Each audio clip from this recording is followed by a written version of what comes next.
Salutare tuturor! Vă mulțumesc pentru vizualizările de până acum și pentru comentarii. Să trecem la subiect. Dezvoltăm cele 7 motive prezentate în videoul anterior. Astăzi, dobânzile.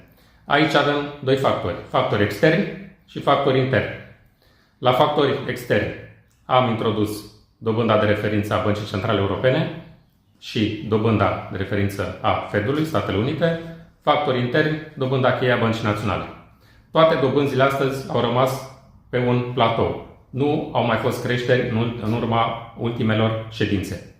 Ce înseamnă asta? Înseamnă că s-ar putea ca în următorul an să asistăm la o scădere nu foarte mare, dar progresivă a dobânzilor. Ceea ce ne dorim cu toții. Pe de altă parte, mai sunt și alți factori care contează și stabilesc dobânzile pe care le plătim.